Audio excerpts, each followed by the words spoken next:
Chakradharpur express ছিল রাত্রি 10টার পর, তাই আমরা ডিনার সেরে সবাই শুয়ে পড়েছিলাম। সকালবেলা রাইট টাইমের কিছু পরে ট্রেন গিয়ে পৌঁছালো পুরুলিয়ায়। নমস্কার, দ্য ট্র্যাভেল ইমাজিন চ্যানেলের আরেকটা নতুন ব্লগে আপনাদের সবাইকে স্বাগত। এখন ফেব্রুয়ারি মাস 2025। আমরা দুরাত্রি 3 দিনের একটা ট্যুরে বেরিয়ে পড়েছি পুরুলিয়ার উদ্দেশ্যে আপনাদেরকে সঙ্গে নিয়ে। ট্রেন থেকে নেমে আমরা পূর্ব নির্ধারিত গাড়ি করে চলেছি হোটেলের দিকে। যাওয়ার আগে আমরা রাস্তায় পড়বে পাখি পাহাড়ের জঙ্গল, তো দুধারে জঙ্গল আর মাঝখানে পিচ বাঁধানো রাস্তা, আর সেই রাস্তা দিয়ে যেতে যেতে মালভূমি অঞ্চলের ছোট ছোট পাহাড়গুলো চোখে পড়ছে। একটা অদ্ভুত রোমাঞ্চ আর তার সাথে ভীষণ সুন্দর একটা ভালো লাগা, এসব নিয়ে আমরা এগোচ্ছি আপনাদেরকে সঙ্গে নিয়ে। আমরা এখন পুরুলিয়াতে হোটেলের দিকে এগোচ্ছি।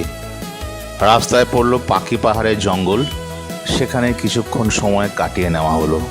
মালভূমি অঞ্চলের ঘন জঙ্গল আর পাহাড় সব কিছু মিলিয়ে যেন এক অদ্ভুত রোমাঞ্চ।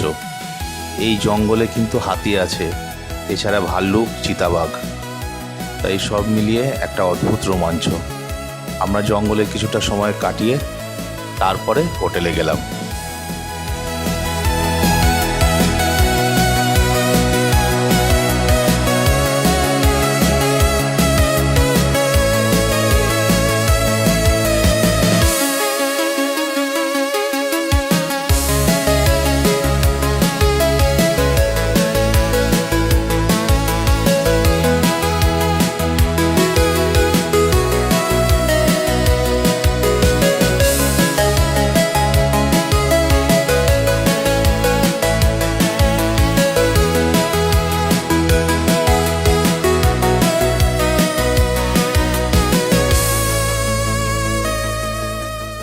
হোটেলে চেক ইন করে লাগেজ রেখে ব্রেকফাস্ট সেরে একটু ফ্রেশ হয়ে আমরা খয়রাবেড়া ড্যাম দেখতে গেলাম। ভীষণ সুন্দর, চারিদিকে পাহাড় আর তার মাঝখানে বিরাট বড় ড্যাম। প্রকৃতি যেন একদম তার নিজের রূপে সাজিয়েছে এই খয়রাবেড়া ড্যামকে, খুব সুন্দর। তবে জানা যায় এই ড্যাম, যে খয়রাবেড়া ড্যাম, এখানে কিন্তু কুমির আছে। তবে যাই হোক, আমরা সাবধানে সেই ড্যাম দেখতে গেলাম এবং সেই ড্যামের জলে নামারও চেষ্টা করলাম। ভীষণ ভীষণ সুন্দর।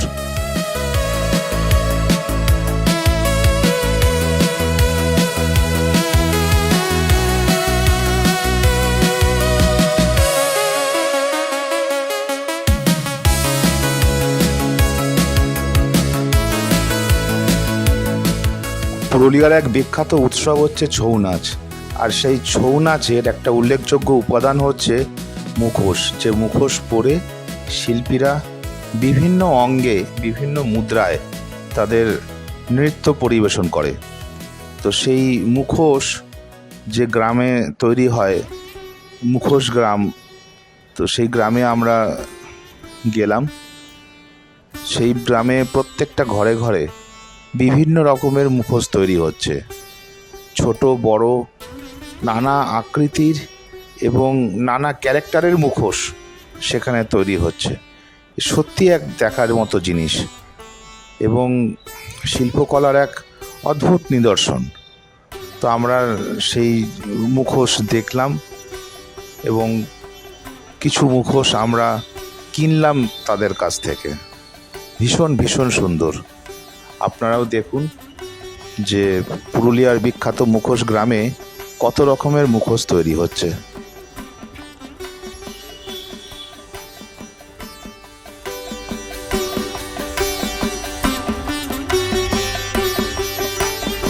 এটি পুরুলিয়ার এক প্রাচীন শিব মন্দির। আমরা সেই শিব মন্দির দর্শন করতে আসলাম।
আজকের মতো ভিডিওটা এখানেই শেষ করছি।